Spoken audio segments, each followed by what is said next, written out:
네, 안녕하십니까? 어때, 점심은 좀 드셨습니까? 맛이 좀 있었는지 모르겠네요. 네. 또 특성도 감사합니다. 한 걸음 한 걸음이라는 가사 제목을 통해서 오늘 내 안에 거하라, 이것도 한꺼번에 되는 것이 아니라 한 걸음 한 걸음 예수님과 함께 갈 때 예수님 안에 거하게 되는 것 같습니다. 네, 오늘 말씀의 제목은 내 안에 거하라입니다. 제가 잠깐 기도하고 말씀을 전하기로 하겠습니다. 사랑하는 하나님, 오늘 수양의 이제 셋째 날입니다. 저희를 성령으로 감싸 안으시고 오직 주님의 말씀만이 잘 전거되기를 기도합니다. 예수님 이름으로 기도합니다. 네, 이 시간은 수양회를 마무리하면서 앞으로의 방향을 생각하는 시간입니다. 우리는 지금까지 예수님의 말씀 잔치에 초청을 받아서 많은 말씀을 들었습니다. 수고하고 무거운 짐진 자들아 다 내게로 오라. 또 돈에 대해 걱정하는 분들에게 예수님께 와서 그 마음을 내려놓도록 초청하여 주셨습니다. 또 사마리아 여인이 갖고 있는 그 목마른 문제도 다 해결해 주셨습니다. 결국 이 모든 문제는 죄 문제임을 깨닫고 우리가 죄 사함을 받아야 된다는 것을 가르쳐 주셨습니다. 우리는 예수님의 십자가를 믿음으로 모든 죄로부터 사함을 받았습니다. 자, 그러면 이 죄사함을 받은 우리는 이제 어떻게 살아야 합니까? 요한복음 15장 4절은 말씀합니다. 내 안에 거하라. 오늘 말씀의 배경은 예수님이 돌아가시기 하루 전, 즉 목요일 저녁 마가의 다락방에서 제자들과의 만찬입니다. 예수님께서는 내일이시면 그 끔찍한 십자가에서 고통 가운데 돌아가십니다. 예수님께서는 십자가 형벌 앞에 두고 극한의 심적 고통에 계셨습니다. 그럼에도 제자들은 어떠했습니까? 우리 중에 누가 제일 큰가?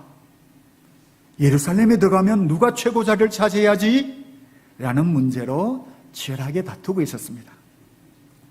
제자들의 심령에는 예수님이나 다른 제자에 대한 관심은 없고 자기 앞길, 자기 성공만을 생각하였습니다. 예수님의 제자들도 지금의 우리처럼 부족함이 많고 이기적이고 여전히 현실적인 문제에 얽매여 있는가를 알 수 있습니다. 예수님은 이런 제자들에게 포도나무 비유를 들려주십니다. 포도나무 비유를 통해서 관계성에 대해서 눈을 뜨게 하시고 정말로 행복하고 열매가 풍성한 삶으로 초청하십니다. 우리 한번 포도나무 비유를 들어볼까요? 네. 1절과 5절 상반절을 보십시오. 다 같이 읽어보시겠습니다. 시작. 나는 참 포도나무요 내 아버지는 농부라. 5절 상반절도 읽겠습니다. 시작. 나는 포도나무요 너희는 가지라. 예수님은 포도나무 비유를 통해서 제자들이 홀로 존재하는 것이 아니라 하나님과 예수님 그리고 제자들 상호 간의 긴밀한 관계 속에서 존재한다고 하십니다. 하나님은 누구시죠? 하나님은 농부이시고 예수님은 참 포도나무요 제자들은 가지입니다. 농부는 포도밭에서 좋은 환경을 예비합니다. 비옥한 토양을 가꾸고 배수구를 잘 정비하고 병충해도 예방합니다. 예수님은 포도원에 심긴 참 포도나무로서 가지들에게 영양분과 수분을 전달합니다. 제자들은 포도나무에 붙어있는 가지로서 한 송이, 두 송이 아름다운 열매를 맺습니다. 예수님은 자신이 그냥 포도나무가 아니라 참 포도나무라고 하십니다. 여기서 참이란 진정한이라는 뜻입니다. 이 말씀은 세상에 많은 포도나무들이 있지만 진정한 포도나무는 오직 예수님뿐이라는 뜻입니다. 다른 포도나무에 붙으면 사단의 올무에 걸려들듯이 결국에는 많은 것을 빼앗기게 됩니다. 왜 예수님이 참 포도나무가 되십니까? 왜냐하면 우리의 죄로 인하여 우리가 못 박혀야 할 그 십자가에 우리를 대신하여 돌아가시고 우리에게 참된 구원을 주신 구원주이시기 때문입니다. 나아가 사망 권세를 이기시고 부활하셔서 하늘나라에 대한 참 소망을 주시기 때문입니다. 나중에 베드로는 참 포도나무 예수님에 대해서 사도행전 4장 12절에서 말했습니다.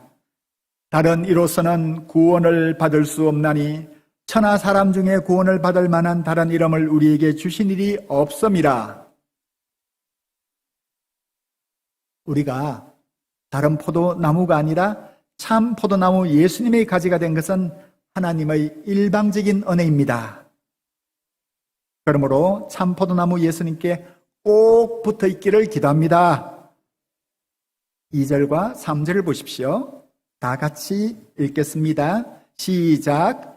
물은 내게 붙어 있어 열매를 맺지 않은 가지는 아버지께서 그것을 제거해 버리시고 물은 열매를 맺는 가지는 더 열매를 맺게 하려 하여 그것을 깨끗하게 하시느니라.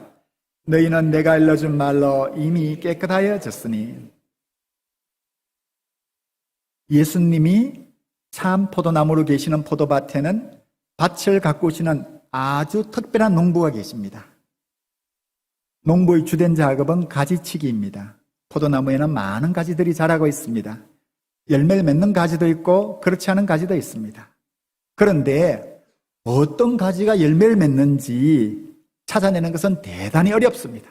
보통 사람은 할 수 없습니다. 그러나 농부이신 하나님은 열매를 맺지 못하는 가지를 매의 눈처럼 분별하시고 싹둑 잘라 제거하십니다. 왜냐하면 그런 가지는 열매를 맺는 가지로부터 영양분을 빼앗아가서 열매를 맺지 못하게 하기 때문입니다. 열매를 맺는 가지는 더 나은 열매를 맺도록 깨끗하게 하십니다. 깨끗하게 한다는 것은 열매를 맺는 가지 중에서 필요 없는 부분을 제거하고 최고의 열매를 맺도록 전정하는 것입니다. 우리 인생에 있어서도 최고 열매를 맺기 위해서는 깨끗하게 하는 전정 작업이 반드시 필요합니다.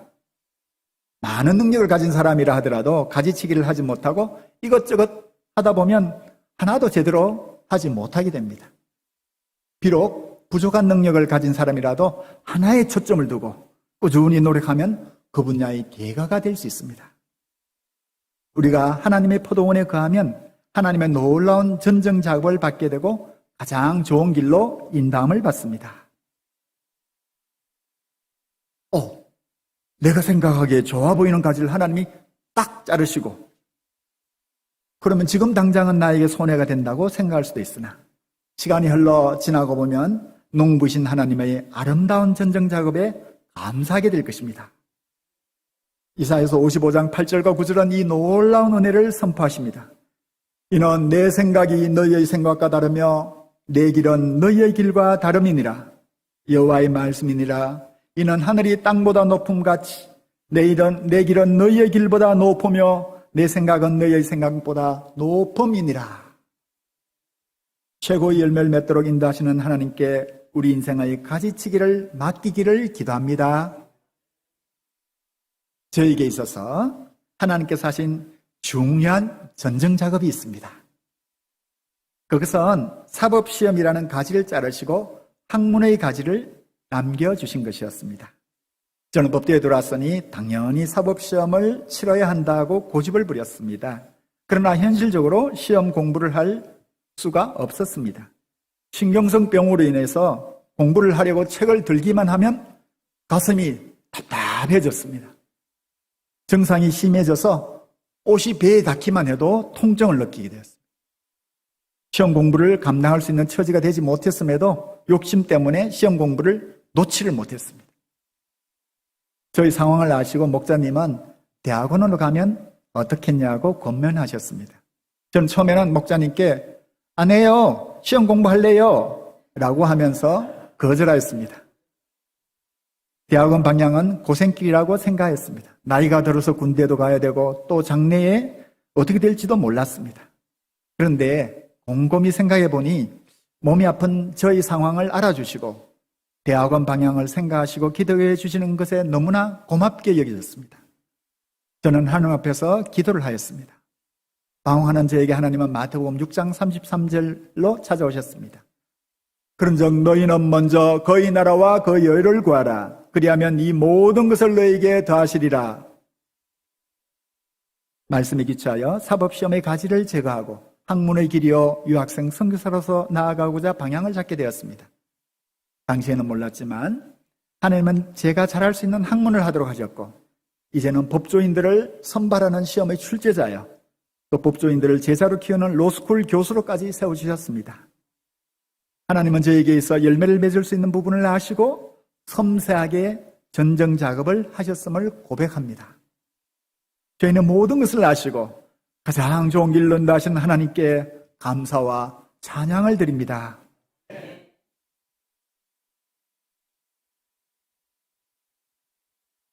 예수님은 제자들이 많은 열매를 맺고 행복하고 아름다운 삶을 살기를 바라셨습니다.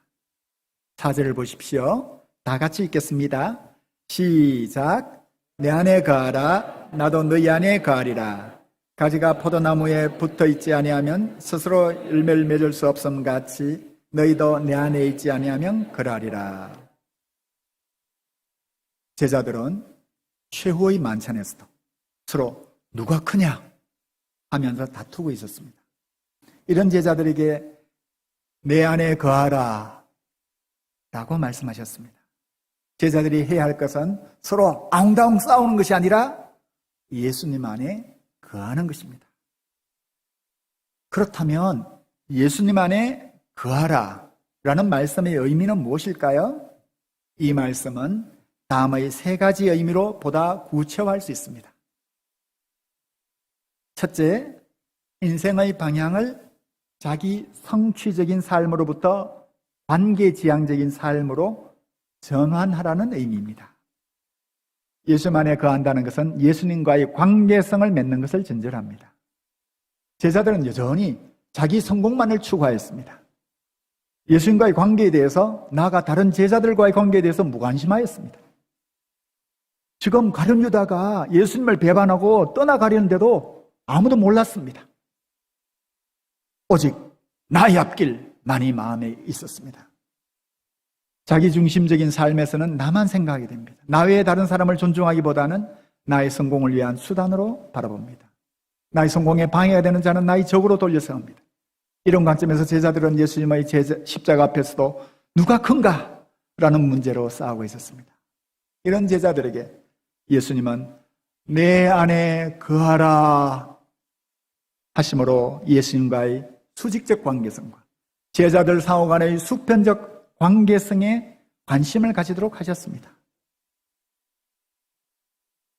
어떤 한 사람의 인생은 관계성에 대한 눈을 뜨고 있는가, 못 뜨고 있는가, 이것이 아주 결정적인 차이를 가져옵니다. 1938년, 지금으로부터 몇 년 전이죠? 38년에 하버드 대학교에서 위대한 연구가 시작되었습니다.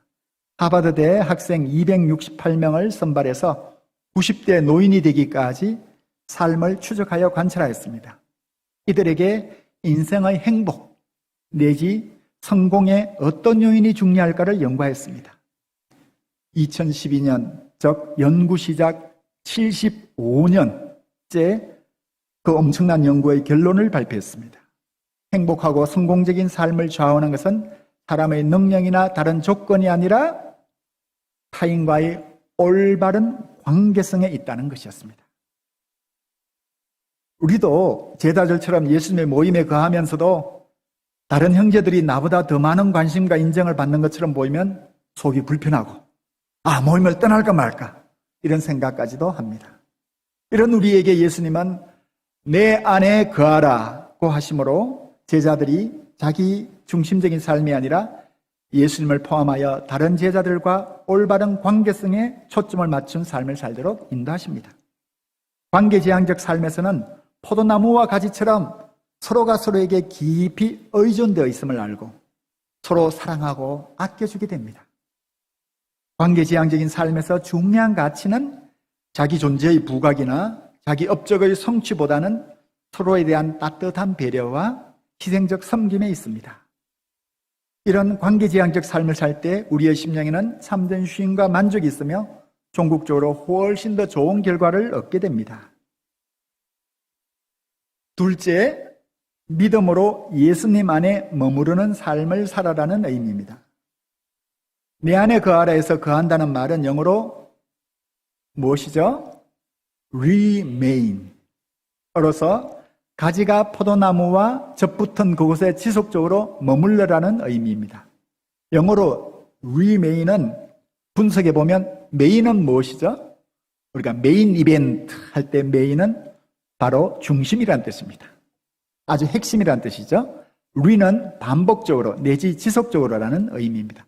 그러므로 remain은 한 곳을 중심으로 삼아 꾸준히 머물라는 의미입니다.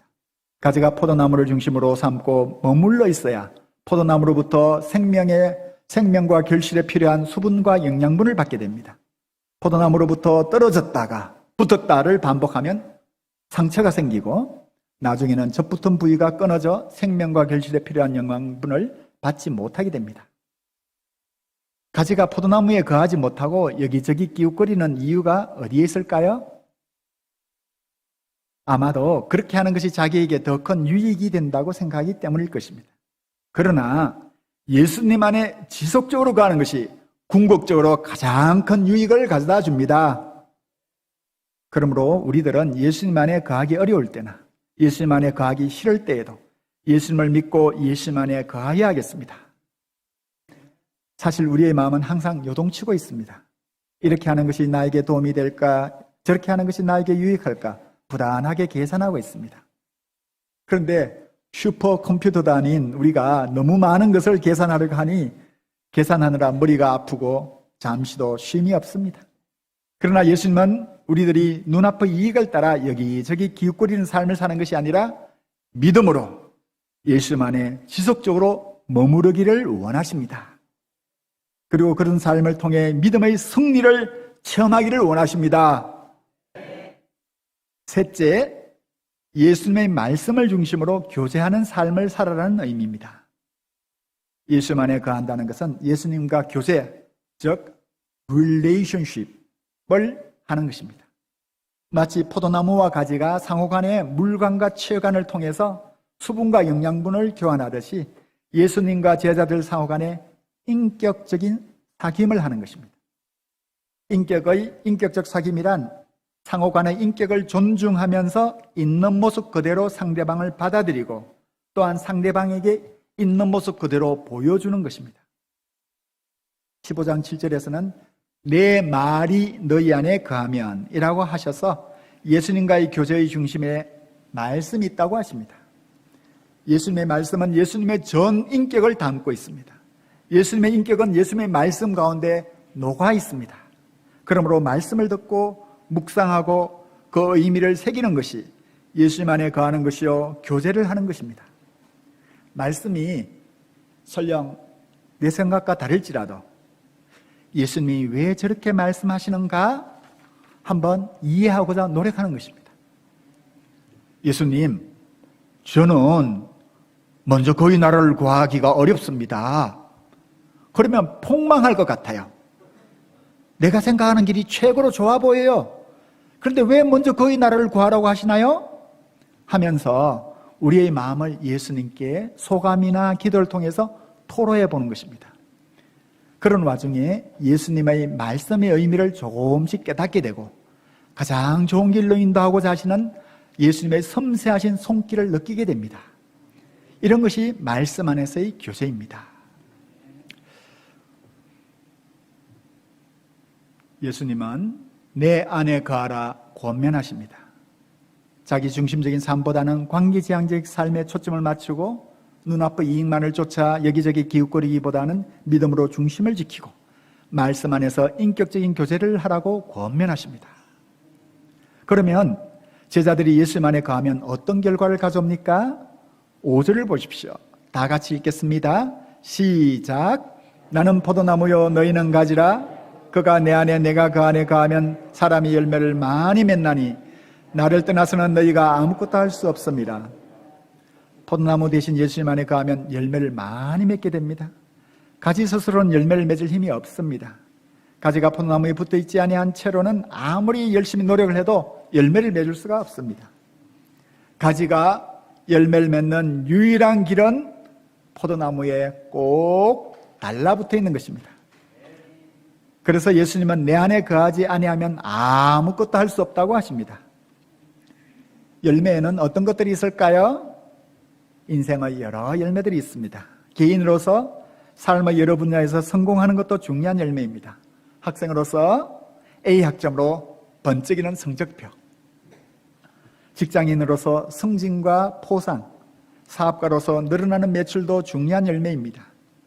이런 외적인 열매 외에 내면에 잔잔하게 찾아오는 감사와 찬양, 그리고 깊어가는 마음의 안정감도 열매입니다. 주위의 사람들에게 복음 전파를 통한 전도 열매와 제자를 세우는 열매도 있습니다. 나아가 갈라디아서 5장 22절과 23절은 인생의 가장 근본적인 열매를 말씀하십니다. 오직 성령의 열매는 사랑과 희락과 화평과 오래 참음과 자비와 양성과 충성과 온유와 절제니 이 같은 것을 금지할 법이 없느니라. 이러한 성령 열매는 예수님이 지니신 인격의 다양한 모습입니다. 그러므로 예수님의 인격을 조금씩 닮아가는 것이 우리가 맺을 참된 열매입니다.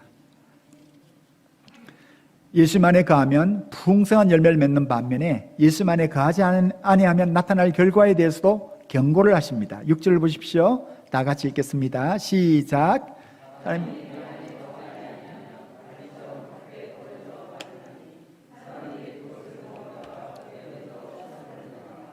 예, 아주 무섭죠. 불에 던져 사르느니라.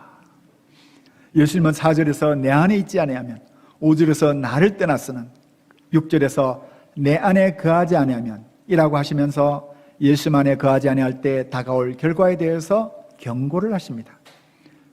경고는 나무로부터 분리된 가지처럼 말라 비틀어지고 결국 불쏘시개로 쓰이게 된다는 것입니다. 예수님은 아마도 가룟 유다를 마음에 두시고 이런 경고를 하셨을지도 모르겠습니다. 그는 예수님 안에 거하지 아니하였습니다. 예수님보다 세상을 더 사랑하였습니다. 언 30에 예수님을 팔아버렸습니다. 그 결국은 어떠합니까? 누가는 사도행전 1장 18절에서 이 사람이 불의 삭스로 밭을 사고 후에 몸이 곤두박질하여 배가 터져 창자가 다 흘러나온지라 라고 기록하고 있습니다. 그러므로 어떤 경우에도 예수님을 떠나지 말고 예수님 안에 꼭 머물러 있어야 하겠습니다. 그러면 예수님 안에 머무르면 어떻게 됩니까? 7절을 보십시오. 다 같이 읽겠습니다. 시작. 너희가 내 안에 거하고 내 말이 너희 안에 거하면 무엇인지 원하는 대로 구하라. 그리하면 이루리라. 제자들이 예수님 안에 거할 때 주어지는 축복입니다. 예수님 안에 거하는 제자들에게는 예수님의 말씀이 주어집니다. 여기서 말씀이란 어떤 특정 구절일 수도 있고 또는 전체적으로 말씀이 추구하는 방향이 될 수도 있습니다. 말씀이 제자들이 심령에 거할 때 무엇이든지 원하는 대로 구할 수 있습니다. 무엇이든지 원하는 대로. 영어로 whatever you wish, whatever you wish 라고 해서 원하는 모든 것을 다 구할 수 있습니다. 구하면 제자들을 위해서 주어집니다. 이를 통해서 열매가 맺혀집니다. 무엇인지 원하는 대로 구하고 받아 풍성한 열매를 맺을 수 있습니다. 예수님 안에서 우리가 맺는 열매의 의미는 무엇입니까? 8절을 보십시오. 다 같이 읽겠습니다. 시작. 내가 열매를 많이 맺으면 내 아버지께서 영광을 받으실 것이요 너희는 내 제자가 되리라. 제자들이 열매를 맺으면 하나님 아버지께서 영광을 받으십니다.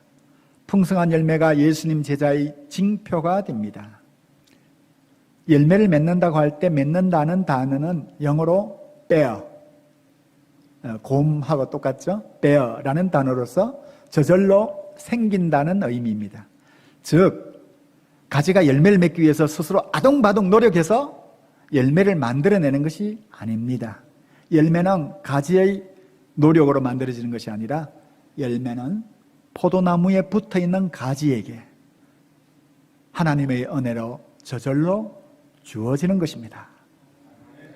만약에 제자들이 무슨 일을 열심히 해서 열매를 자기 힘으로 만들어내었다면 자신들의 공로를 주장할 수 있을 것이고, 그렇다면 하나님이 아니라 스스로 영광을 받게 될 것입니다. 그러나 열매가 예수님 안에 거하는 자에게 온전히 은혜로 주어졌기 때문에 하나님께 영광이 되고 예수님의 제자의 모습을 드러내게 됩니다. 오늘 말씀을 통해서 예수님은 제자들이 예수님 안에 거함으로 풍성한 열매를 맺는 삶을 살도록 인도하십니다. 저도 저희 삶 가운데 예수님께서 맺으신 은혜의 열매들을 살펴보고자 합니다. 저는 1964년 아주 시골 산골에서 태어났습니다. 도시로 이사를 한 후 아버님은 여러 가지 일로 돈을 버셨지만 도박으로 탕진하셨습니다. 어머님은 한쪽 다리를 쩔뚝이시는 장애인이시지만 자녀들을 키우고자 많은 고생을 하셨습니다. 구멍가게도 운영하셨고 또 잔치국수도 만들어 파셨는데 멀리 연탄공장의 인부들에게 가져다 주기 위해서 머리에 국식그릇이 여럿이 놓인 쟁반을 이고 또 한 손으로는 국식그릇이 잔뜩 담긴 바구니를 들고 다루를 쩔뚝거리시면서 나르셨습니다. 그런데 그렇게 억척같이 모은 돈을 아버지는 빼앗아다가 도박으로 탕진하시기를 반복하셨습니다. 술을 드시고 술주정을 하시고 어머니와 저희 삼남매를 때리곤 하셨습니다. 저는 어린 마음에 아버지 없이 어머니만 모시고 행복하게 사는 세상을 꿈꾸었습니다. 그렇지만 이런 꿈을 이루기도 어려웠습니다. 어릴 적부터 부끄러움이 많았습니다. 하루는 초등학교 선생님이 가정 방문을 하셨는데 선생님께서 집에 오시는 것이 너무나 부끄러웠습니다. 가난한 집안도 부끄러웠지만 특히 지저분해 보이는 푸세식 화장실이 너무나 부끄러웠습니다. 또 구멍가게 앞에서 핫도그를 만들어 팔기도 하였는데 저는 핫도그를 만들다가 친구가 멀리서 가게 앞으로 오자 왠지 가난한 모습이 부끄러워 슬그머니 가게 안으로 자리를 피하였습니다. 또 외모에 있어서도 곱슬머리에 대해서 부끄러워했습니다. 대학 입학시험에서 전국 상위 1% 이내의 성적을 받았지만 부끄러움으로 인해서 장래 방향을 선생님과 상의하지도 못했습니다. 1983년 법대에 들어왔습니다. 법학은 한마디로 관계성의 학문입니다. 왜냐하면 혼자 살면 법이 필요 없거든요. 그러므로 법학을 공부하려면 관계성에 대한 이해가 선행되어야 함에도 관계성에 대해서 무지한 제가 법학을 공부하려니 도저히 이해가 되지 않았습니다. 공부를 하다가 신경성 병을 얻었습니다. 옷이 배에 닿기만 해도 통증을 느꼈습니다. 그럼에도 불구하고 이런 모습을 드러내고 도움을 받지도 못했습니다.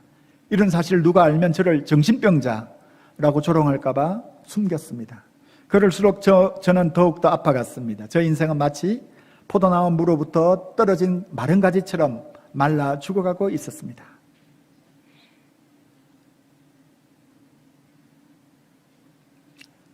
이때 대학 동기의 초청을 통해서 예수님 안에 거하는 삶으로 초청을 받았습니다. 예수님 안에서 하나님의 말씀을 공부하였고 형제들과 공동생활을 하였습니다.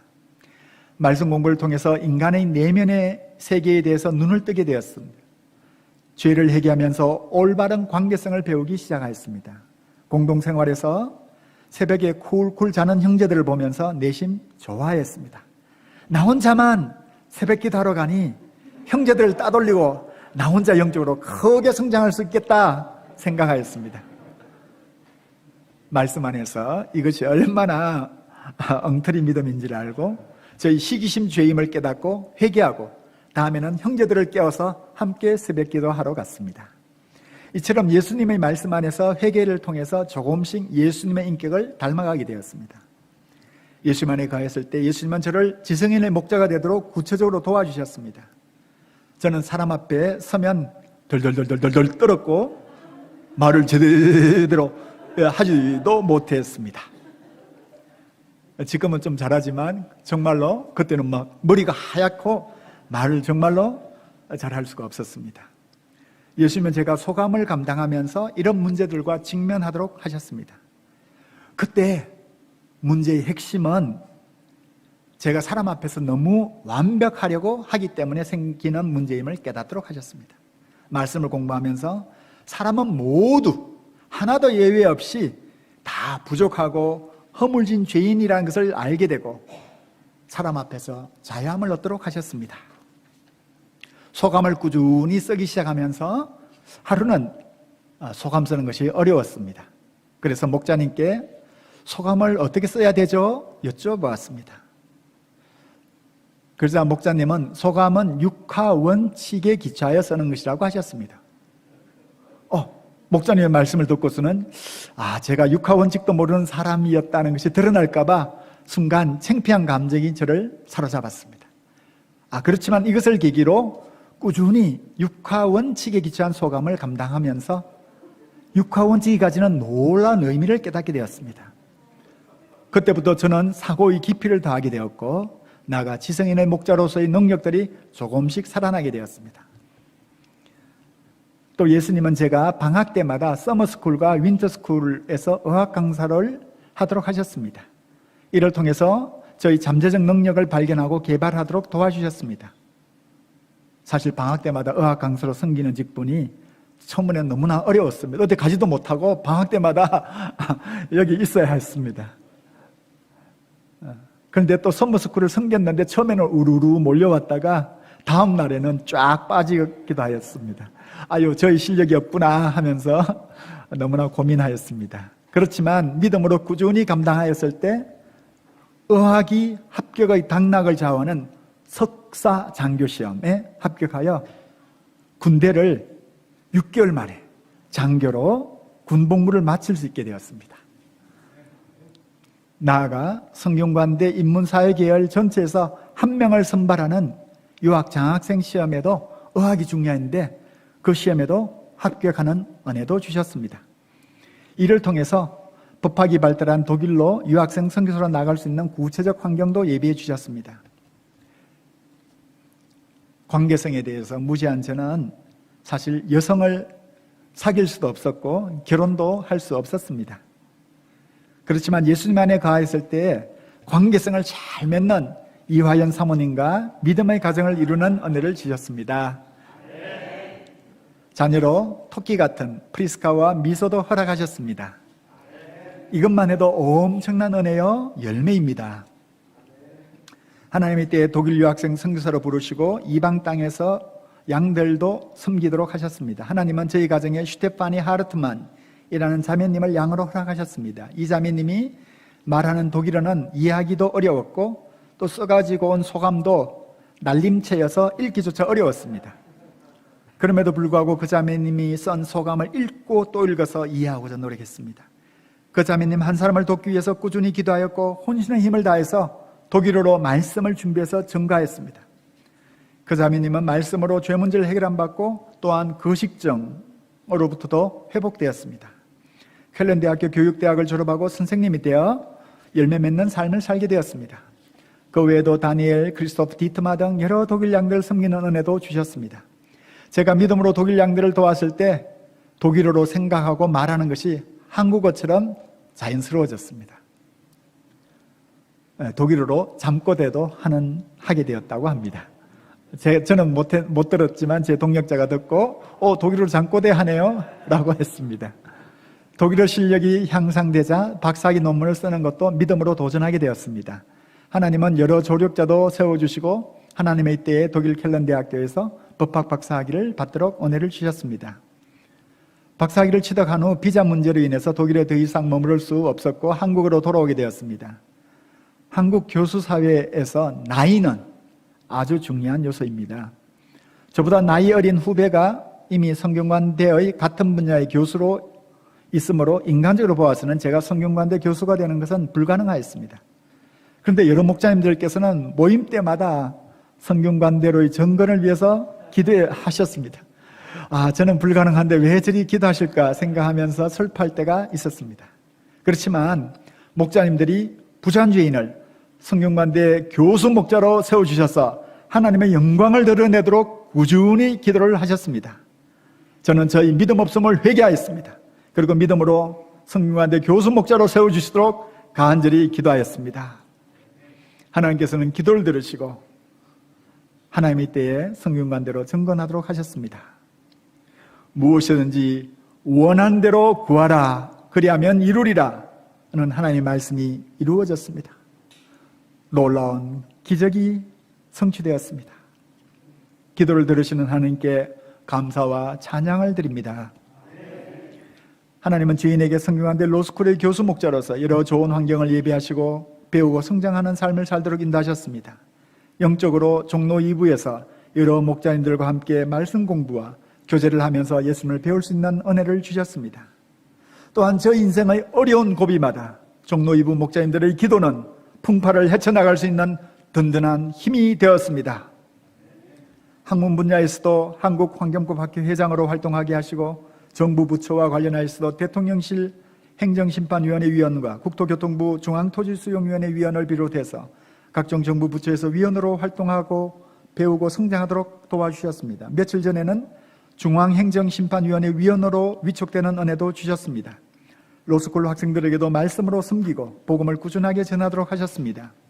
신경성 병으로 마른 가지처럼 말라 죽어가던 죄인을 살려주시고 이처럼 놀라운 은혜를 주신 하나님께 감사와 찬양을 돌려드립니다. 이제는 어느덧 50대 후반의 나이가 되었습니다. 하나님의 은혜로 오늘 말씀을 섬길 수 있게 되었습니다. 오늘 말씀 앞에서 하나님 감사합니다. 제게 임한 모든 것이 다 하나님의 은혜입니다. 이 말씀 외에는 달리 할 말이 없습니다. 너무나 부족한 점들이 많은 제가 한 것이라고는 참포도나무 되신 예수님께 어찌하든지 붙어있고자 한 것밖에 없었습니다. 이때 농부이신 하나님께서 죄인의 가지들을 전장하여 주셨고 인생의 열매를 풍성하게 맺을 수 있도록 섬세하게 도와주셨습니다. 제가 받은 바 이 은혜를 잘 간직하기를 기도합니다. 더욱더 예수님 안에 거하기에 힘쓰기를 기도합니다. 결론입니다. 오늘 말씀을 통해서 우리가 할 일은 오직 한 가지, 예수님 안에 거하는 것입니다. 예수님 안에 거한다는 것은 예수님과의 관계에 초점을 맞추고 믿음으로 예수님 안에 지속적으로 머무르며 말씀 안에서 예수님과 꾸준하게 인격적인 교제를 하는 것입니다. 그리하면 저절로 열매가 풍성한 삶을 살게 되고 하나님께 영광이요 예수님의 참 제자가 됩니다. 이제 2022년 여름 수양회도 저물어 가고 있습니다. 우리 목자님들도 수양회를 통해서 예수님 안에 거할 수 있었던 것이 얼마나 큰 은혜요 축복인지를 더욱 깊이 깨닫게 되었을 것입니다. 그렇죠? 네. 계속하여 예수님의 은혜 가운데 거하며 풍성한 열매 맺는 삶 살기를 기도합니다. 새롭게 예수님을 알게 된 새내기들은 이제 예수님의 포도나무 가지가 되어 믿음의 새로운 출발을 하게 되었습니다. 앞으로 예수님 안에 거하지 못하도록 하는 유혹들도 만나게 될 것입니다. 그러나 예수님을 떠나 세상에 거하는 경우에는 마른 가지처럼 되어 열매를 맺지 못한다는 사실을 기억하여야 하겠습니다. 수양회 후에도 예수님 안에 거하며 말씀 공부와 하나님 안에서의 교제를 꾸준히 하기를 기도합니다. 그리하여 시간이 흐른 후에 그래 예수님 안에 거하기를 정말 잘했어 고백하면서 하나님의 풍성한 은혜를 돌아볼 수 있게 되기를 기대합니다. 예, 요절 말씀을 읽고 기도하겠습니다. 4절입니다. 4절 다 같이 읽겠습니다. 시작. 내 안에 거하라 나도 너희 안에 거하리라. 가지가 포도나무에 붙어있지 아니하면 스스로 열매를 맺을 수 없음 같이 너희도 내 안에 있지 아니하면 거하리라. 사랑의 하나님 감사합니다. 내 안에 거하라 말씀하심으로 저희가 나아갈 방향을 주심을 감사합니다. 어떠한 경우에도 어찌하든지 예수님 안에 거할 수 있도록 도와주시옵소서. 감사하며 예수님 이름으로 기도하였습니다. 아멘.